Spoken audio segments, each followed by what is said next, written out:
Israeli military flights have been landing in Britain since October the 7th, amid great secrecy about why the flights are coming here and what's on board.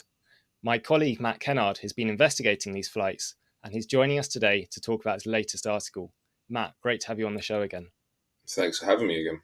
Can you start by telling us about the first story that you did on this topic? Basically, on the website that I used to track the flights, I found 6 different flights by Israeli Air Force planes, which had either landed or taken off from UK airports. I contacted the Ministry of Defence and said, how many Israeli military planes have been in the UK since October 7th? And they said, we cannot comment on allies' movements within Britain.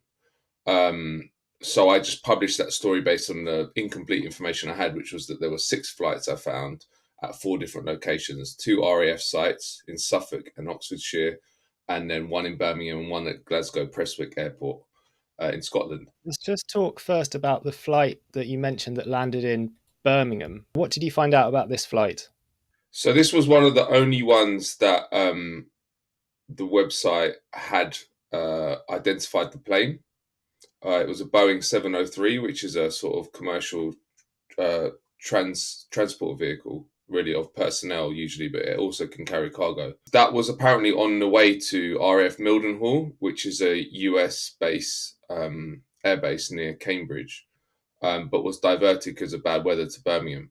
So, and the other flights were other flights had landed at Mildenhall, and actually were going on to Dover airbase on the east coast of the US, which has been one of the hubs of the transfer of munitions to Israel to bomb Gaza. In fact, the first transfer of weapons from the US to Israel on October 10th came from Dover and went direct to Nevatin airbase in Israel, which is another the central node really in Israel of where all these weapons are going to.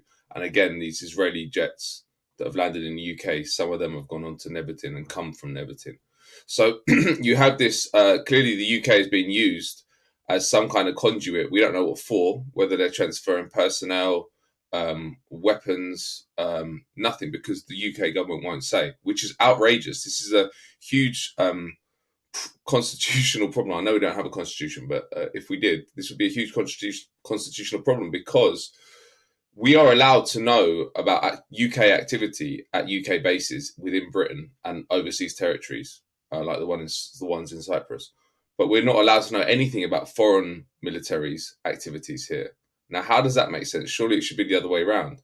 We should have maximum transparency about foreign militaries' activities, but we're not allowed to know what the US Air Force is doing at their bases to help Israel, and we're not allowed to know what the Israeli military is doing at our bases to help the war in Gaza. There was also one that landed at Prestwick Airport, which is in Glasgow in Scotland, right? Can you tell us about that one? Because there's been some developments in that story. Glasgow Prestwick Airport, because of where it sits within the UK, has been used by the US Air Force quite regularly. I think rendition flights went through there.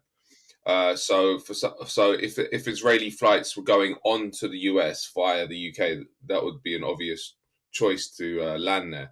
But CND Scotland has now handed information to the Met Police to try to around UK complicity in potential complicity in genocide in Gaza, and has used that information that we revealed as some of their evidence. And as I said, so the story then, so without the information from the UK government, I published that story.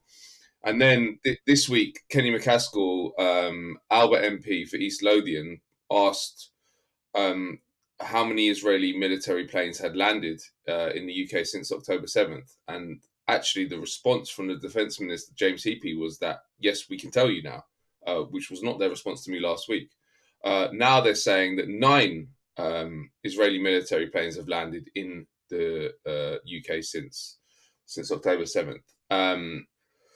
But again, they didn't provide any more information about what those planes were. We don't know what types of planes, apart from that Boeing 703, which you put up.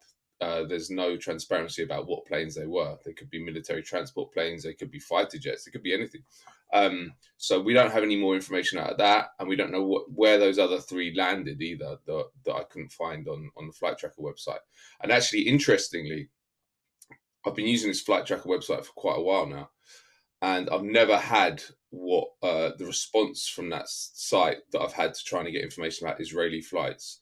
Every single flight that I found that had landed in the UK, if you click on it to find out its flight path and other details, aircraft model, etc., it said this is on the blocked list of the website, so you can't get any information.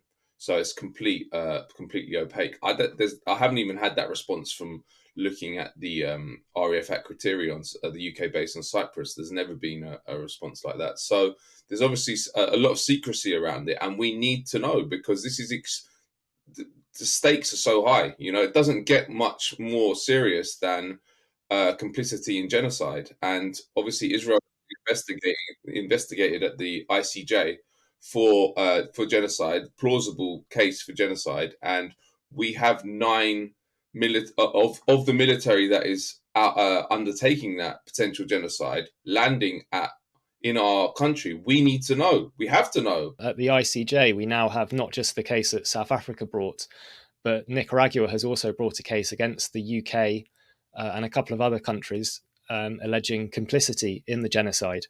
And Nicaragua actually has a long history at the ICJ. It successfully brought a case against the US in 1984, saying that the US had violated their sovereignty by mining one of their harbors and by supporting the Contra rebels against the Sandinista government.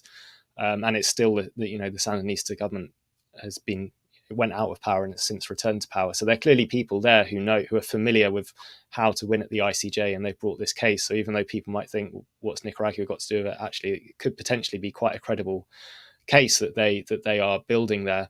And we know that the US is transferring these huge stockpiles of munitions to Israel throughout the conflict. And so these flights potentially could be carrying things like this. They could be emptying some stockpiles at their US Air Force base in the UK and taking them onto that Nevatim Air Base in Israel, which is the base for the F-35 fighter jets, which we know are bombing Israel. We know they rely on components that are made all over Europe.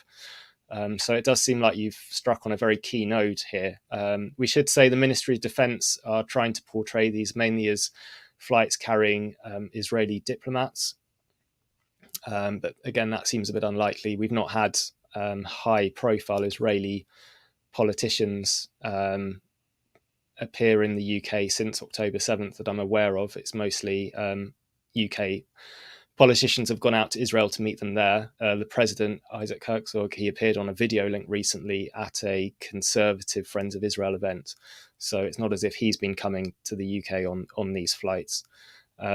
What do you think is going to be the next step in this story, Matt? Well, I'd like to know, firstly, where the other 3 flights came from. Because, as I said, I found 6, and now they're saying it was 9, but we don't know where they came from or where they went. The other thing is what they were carrying, because we have to know that. That is not a small story.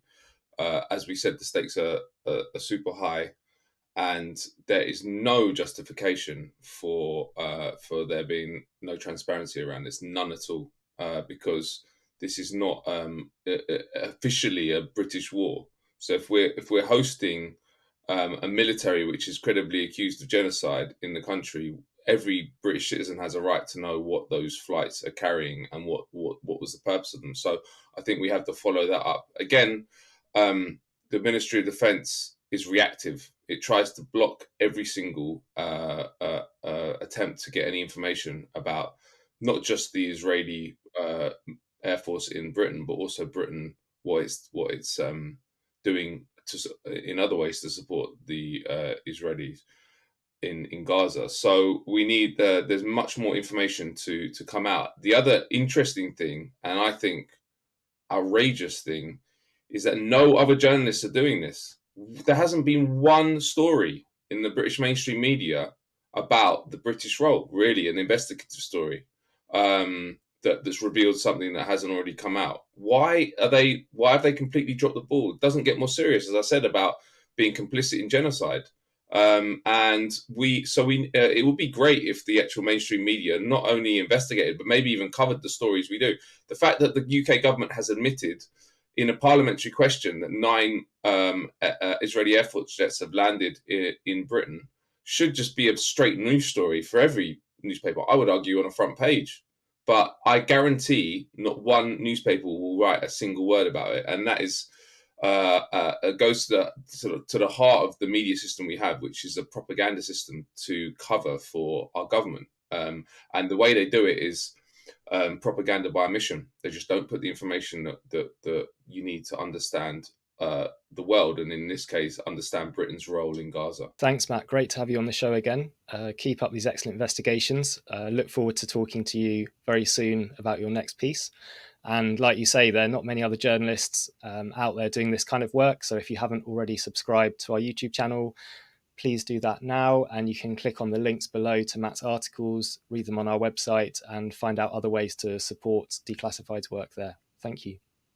Thanks a lot, Phil.